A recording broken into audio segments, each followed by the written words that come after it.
On Monday, Ukrainian President Zelensky announced the arrival of the first Abrams battle tanks promised by the United States. Now, a total of 31 Abrams will eventually join a larger force of battle tanks coming from Western Europe, all of them with the same goal: to push back the Russians.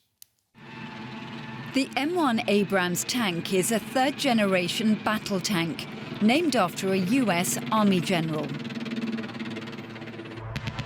It was created for armored ground warfare during the Cold War. More than 40 years later, and following significant upgrades, it's the U.S. Army's main battle tank. The Abrams has seen action in numerous military conflicts around the world, including Iraq and Afghanistan. Weighing more than 60 tons, it's one of the heaviest tanks in service. That makes it bulky, but it's well protected against most anti-tank weapons. Its 120mm main gun has a range in excess of 4 kilometers. What makes the M1 Abrams unique is its gas turbine engine, which uses a type of jet fuel. Although it has an impressive performance, even Washington has acknowledged it has very high fuel consumption compared to traditional diesel engines. The US also admits the tank system is hard to maintain and expensive to run. Just two of the reasons why Washington has been reluctant to deliver this battle tank to Ukraine. All right, I want to bring in military analyst now, Bradley Bowman. He's with the Foundation for Defense of Democracies. Brad, it's good to see you again.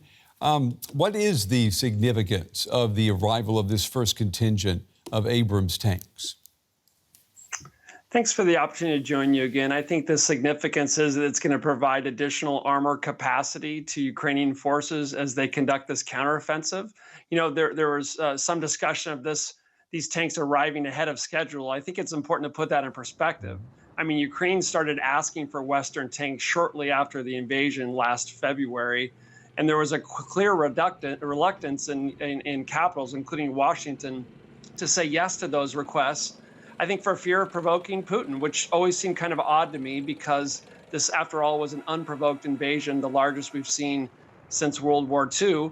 But, you know, Britain, Germany, and the United States made this agreement in January, and here we are about 9 months later, these 31 tanks arriving, but it's only just 31 tanks. Yeah, it is. It's only just 31 tanks in total.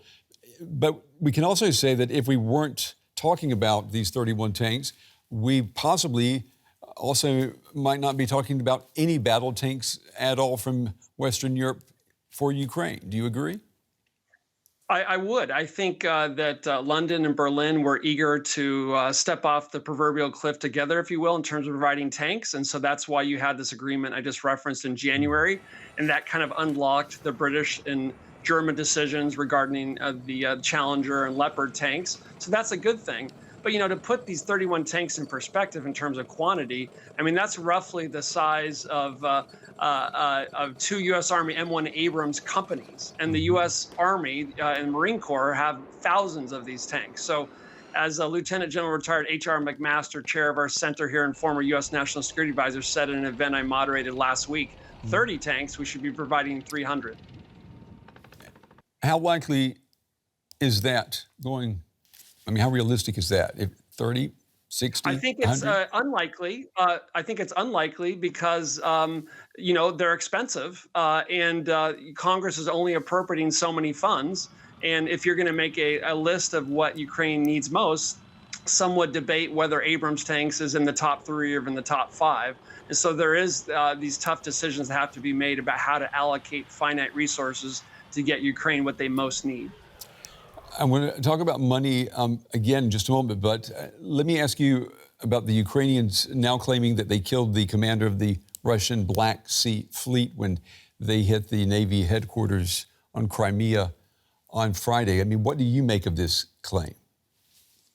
The attack last week on the Russian Black Sea Fleet headquarters, it appears that Kyiv had good intelligence. They waited for this meeting of senior officers, and they conducted this attack. And according to early reports, and you always have to take early reports cautiously, more than 100 people were injured and 34 officers killed, including Admiral Viktor Sokolov, the head of the Black Sea Fleet. Ukraine claims that it not only hit the headquarters, the main building there, but also some anti-aircraft missiles and artillery units. This is just part of a larger effort where Ukraine is increasingly targeting Crimea for a number of reasons. One, because of its symbolic importance, and also because of its role in supplying and reinforcing invading Russian forces in southern Ukraine. There are reports that the U.S. is providing long-range tactical missiles called ATACMS to Ukraine. I mean, can we expect confirmation on that soon? And why would the Biden administration be slow to confirm that? I've been calling for Washington to provide the ATACMS to Ukraine for more than a year now. It would allow the Ukrainians to conduct deeper strikes into Russian occupied territory, including Crimea, allowing them to hit headquarters elements, logistical nodes, long-range strike capabilities. And it would augment other systems that have been provided by the French and the British that are air-launched, but the ATACMS is ground-launched. And so that would create additional capacity and capability and create dilemmas for Russian military planners. I think the administration has put up a variety of excuses. I think most don't withstand scrutiny. I think a lot of it comes back to this provocation premise. But when we've asked Ukrainians not to use weapons for strikes inside Russia, Ukraine has honored that. So I think this is a positive move on the part of the Biden administration, if not belated. Yeah, the U.S., you could say, went the extra mile providing Abrams in response to German requests for battle tanks. Would Washington, or should Washington, be expecting the same reciprocity from Berlin? I don't know if the Biden administration will be leaning on Berlin to provide the Taurus cruise missile, for example. From my perspective, that would be a good thing because the Taurus cruise missile is a capable system. It's not unlike systems that Britain and France have already provided. I think air defense and other things like that would be where some of our European allies can most help, because I think even during the winter months, we should expect these drone and missile strikes to continue, and additional air defense capacity is a particular priority, I would say. And Brad, before we run out of time, let me just get, maybe you could provide us first with some clarity. The U.S. Speaker, McCarthy, he did a 180 this week on his opposition to maintaining weapon support for Ukraine. The U.S. government could possibly shut down later this week. I mean, political D.C. looks like anything and everything except a reliable partner right now, if you're looking at it from this side of the Atlantic, particularly for Ukraine. Is that an accurate description? I think this is not the best moment for the United States. A government shutdown is not a good look, but the decision has been made to consider U.S. support for Ukraine a quote-unquote an accepted activity under a government lapse in appropriations. That's Washington speak for we're going to continue to train Ukrainians, provide them weapons, even if there is a government shutdown. But that in no way minimizes the fact that a country like the United States should not be having government shutdowns. Yeah, I think a lot of people would agree with that statement as well. Bradley Bowman, as always, Brad, we appreciate your time and your analysis. Thank you.